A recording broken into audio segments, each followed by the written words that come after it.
And they said Dave was even participating in the beatdown. And now I see why Dave been hitting the gym.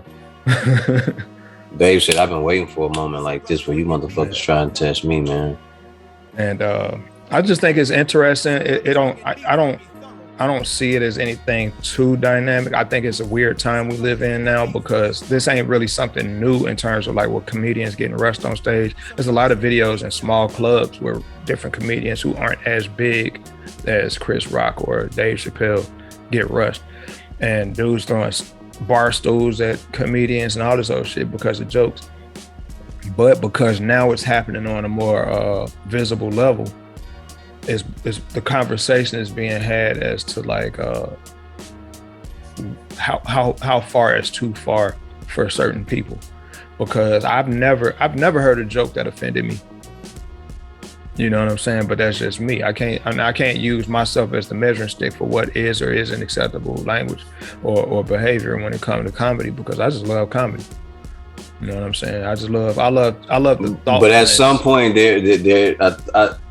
when it's jokes, you may feel differently. But if someone is saying something to you in a disrespectful tone, face to face, you may take it different.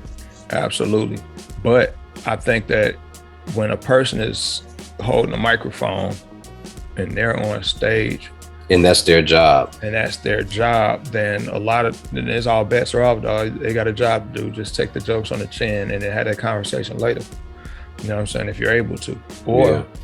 I mean, because think about it, dude had to have paid to go see Dave Chappelle. So if he paid to get in there to do all of that, that was dumb as hell. That's my only thing with it. If you're at a show and a comedian is telling jokes and you're offended, you probably shouldn't be there, because that's his job. And the thing about comedy is, if it does offend you, that's even better. It's even better. If you're offended by it, that means that they're hitting home on something that may actually be the problem. So there's a conversation that needs to be had there. I think a person that takes offense to those types of commentary have deeper lying issues that they don't want to hear about, that they don't want to have addressed in a public forum. Because I don't think that comedy's intention is to be offensive.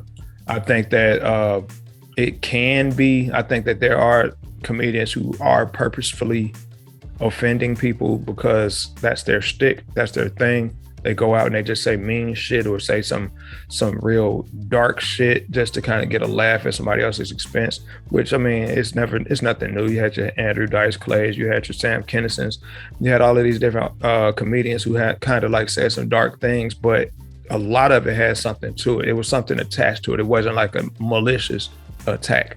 And when people start taking things as though they're malicious attacks, that's where the problem begins.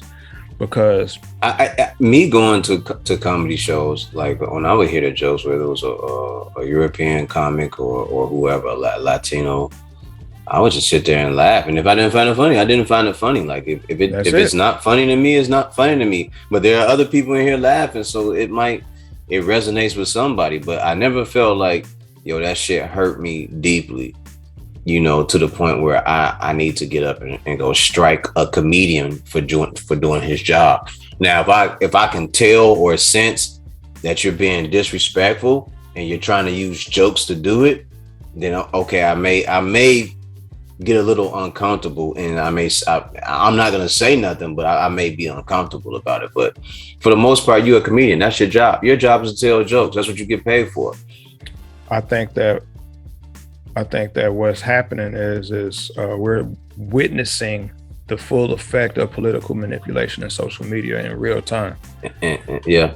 And a lot of people don't believe. A lot of people are too stubborn or too ignorant to believe that they're being manipulated, but they spend most of their time on social media. So they're in these echo chambers and they start to hear these thoughts and these ideas that kind of appeal to what they think and what they believe. Mm-hmm. So like, and that's like, I use the American university system as an example. The American university system is like a factory for liberal thinking.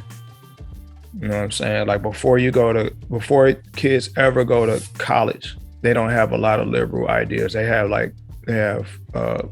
bipartisan ideas. They kind of like, they're conservative for whatever their parents raised them to be conservative about. They're liberal about things their parents raised them to be liberal about. But once they're under the influence of like these professors who push these agendas, who have these talking points, and then they kind of grade you based on your agreeability in a lot of these ways, you start ending up with these types of echo chambers that exist on social media, because now social media allow people who share similar ideas to have conversations, and then they start to block out and start canceling people who don't think like them, which to me is dangerous as shit, because you can't have a real constructive conversation that leads to some progress if you're canceling every fucking body. If just because they say some things you don't agree with, or because you feel offended or your feelings get hurt. You know what I'm saying? And that's the problem, right? You're telling me that I'm canceled just because we don't agree on a certain topic or issue. I think that us as Black people are like us as Black people, but primarily Black women are more subject to it than anything, man. I'm just seeing it in real time, bro. It's like everybody had these basic ideas of like what success looked like, what choice looks like, what you know what I'm saying, all these different measures, success and all that shit. Yeah, so it's like we measuring ourselves against these ideals that don't necessarily factor into our own reality. No, and we need to stay out of these chambers and out of these lanes that have nothing to do with us. The main thing for us is to make sure that the Black family and community is straight. All that other shit that we get ourselves involved in or think that we should jump in, those conversations have nothing to do with us. Has nothing to do with us, because when we need the support of people, no one comes to our aid. Everybody want to be what they say. Everybody want to be a nigga until it's time to be a nigga. Everybody love hip hop music until it's time to do some hip hop shit. So a lot of that stuff that we be hearing don't be having nothing to do with us. And we be forcing ourselves into these people conversations because we want to be accepted. We want to say, "Ooh, look at me! I'm part of this too." No. And that is not important, and it's not imperative for you to jump into somebody else's lane. You need to be worried about the stabilization and mobilization of your family and your culture. Especially, and every time we do that, we break off pieces of our own shit. And we step off code. We're not on code no more. We step off code, and then we leave the castle unguarded, and we got to stop doing that shit. Because it has nothing to do with us.